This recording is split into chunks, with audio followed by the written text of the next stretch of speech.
사람은 무슨 일을 하면서 살아야 됩니까? 어떻게 보면 그런 질문을 한다는 것 자체가 사치일 수 있습니다. 왜냐하면 많은 사람들에게 이 일은 생존의 수단에 불과하기 때문입니다. 선택의 여지가 없습니다. 일거리가 있는 것만으로도 감사합니다. 요즘처럼 실업률이 높은 시대엔 더욱 그렇습니다. 그러나 이 일은 생존의 수단만은 아닙니다. 생활이 넉넉한 사람은 일이 없느냐? 아닙니다. 그에게도 일이 있습니다. 또 생존 염려할 필요가 없는 어린이들에게는 일이 없느냐? 그들에게도 일이 있습니다. 돈 버는 일이 아니더라도 이 세상에는 얼마든지 중요한 일들이 많이 있습니다. 은퇴한 사람에게는 일이 없느냐? 그에게도 일이 있습니다. 이 일은 타락의 결과가 아닙니다. 아담과 하와가 타락하기 이전에 모든 조건이 완벽하고 풍족한 중에도 에덴 동산에서 하나님께서는 아담에게 이 일을 맡기셨습니다. 이 일은 인간됨의 본질입니다. 그러나 아담이 타락한 다음에 그 일은 괴로운 일로 변합니다. 땅이 가시와 엉겅퀴를 내기 시작하고 그리고 이마에 땀을 흘려야 먹고 살게 되고 그리고 여자들은 해산의 고통을 경험하게 됩니다. 궁핍, 가뭄, 아픔 이런 것은 타락의 결과입니다. 하나님이 그런 것을 만드신 것이 아니고 사람이 타락한 결과로서 이런 것들이 우리 삶 속에 찾아오게 되었습니다. 바벨탑에 대해서 여러분 아실 것입니다. 바벨탑은 인류 최초의 대규모 프로젝트였습니다.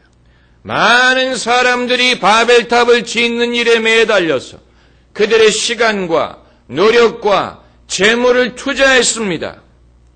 그러나 하나님은 그 일을 기뻐하지 않았습니다. 그 일을 중단시킵니다. 사람들을 흩으십니다. 그러니까 바벨탑을 짓는데 그 많은 노력을 투자했던 사람들에게는 그보다도 허무한 일이 없었던 것입니다. 그러나 인류 역사에는 이 바벨탑을 쌓는 일과 같은 일들이 되풀이됐습니다. 사람들이 열광하고 목을 매서 충성하고 헌신하고 그랬는데 결과적으로 보면은 별 의미도 없고 인류에게 별로 보탬도 되지 않은 그런 일이 있습니다. 여러분, 중국의 만리장성은 중국 인구 전체가 동원될 정도로 대규모 사업이었습니다. 만리장성은 변방의 오랑캐로부터 중국을 보호하기 위해서 지었습니다. 그러나 역사가 증거하는 것은 중국을 침략한 야만족들이 한 번도 이 만리장성을 넘어야 될 필요가 없었다고 합니다. 왜냐하면 문지기를 매수해서 안에서 문을 열어주게 만들었기 때문에 열린 문으로 당당하게 중국을 쳐들어갔다는 것입니다. 그러니까 그 성을 쌓기 위해서 그 많은 수고한 것이 결국은 별 목적이 없었다는 얘기입니다. 이 세상에는 그런 일들이 많습니다. 냉전 시대에 동서진영에 많은 군비 경쟁과 또 첩보전이 있었습니다. 이쪽은 저쪽에다가 간첩을 심고 이쪽은 저쪽에다가 간첩을 심고 그런데 단연 동구권이 서구권을 월등했습니다. 그럼에도 동구권은 무너져 버렸어요.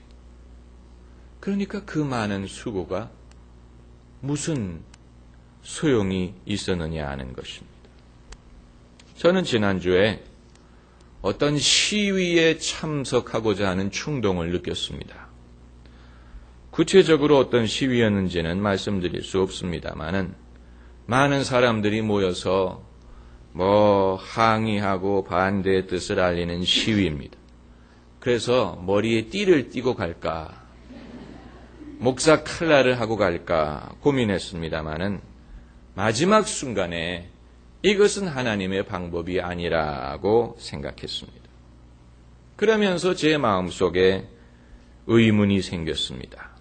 수많은 사람들이 흥분하고 분노하고 염려하고 자신들의 삶과 시간을 투자해서 경영하는 일들이 바벨탑처럼 하나님의 관점에서 봤을 때는 별로 중요하지 않은 일일 수도 있다는 사실입니다.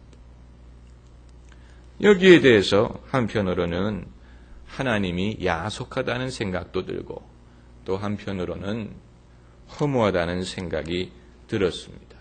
여러분, 사람들은 자기들끼리 편을 갈라놓고 자기들끼리 갈등의 구조를 만들어 놓고 그리고 거기에다가 하나님을 끼워 맞춰서 하나님 우리를 도와달라 말하고 하나님 우리 편을 들어달라 이렇게 말합니다. 성경을 보면은 어떤 사람이 예수님을 찾아와서 내 형제로 나와 함께 유산을 나누게 하소서 이렇게 부탁을 하는 장면이 있습니다. 그러니까 형제들끼리 유산 문제를 놓고 싸움이 벌어졌던 것 같습니다. 그런데 이 사람이 이제 예수님에게 와서 자기의 편을 들어달라고 청구를 하는 것입니다. 그때 예수님이 단숨에 거절합니다. 누가 나를 너희 재물 나누어주는 재판관으로 삼았느냐? 단숨에 거절하십니다.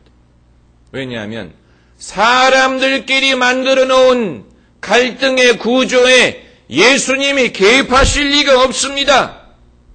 오늘날 우리 사회의 수많은 편가름 중에 하나님이 어느 편을 드시느냐라고 물어보는 것은 지극히 인간적인 것이고 하나님을 알지 못하는 것입니다. 누가 더 하나님의 뜻에 가까우냐 이걸 물어볼 수는 있지만 하나님이 누구 편을 드시느냐, 하나님은 이쪽 편도 아니고 저쪽 편도 아니고 하나님은 하나님 편이요 의의 편입니다. 우리가 하나님 편에 서려고 노력을 해야지. 사람들끼리 서로 편을 갈라놓고 주님을 자기 편에 영입하려고 하는 것처럼 미련한 일이 없습니다. 오래전 어떤 영화의 한 장면이 떠오릅니다. 전투가 치열하게 벌어지는 전쟁터입니다. 그런데 저쪽에서 수녀님들이 무리를 지어서 전투가 벌어지고 있는 곳을 향해서 씩씩하게 걸어옵니다. 양쪽 군인들이 다 소리 지릅니다. 저기 가세요. 저기 가세요. 그런데도 수녀님들은 겁내지 않고 씩씩하게 걸어옵니다. 여러분, 여자들이 남자들보다 더 용감합니다. 그래서 결국은 양쪽 군인들이 다 사격을 중지할 수밖에 없습니다. 그래서 수녀님들이 구급상자를 열어서 부상병들을 치료하기 시작합니다. 어느 쪽 군인인지는 상관하지 않아요.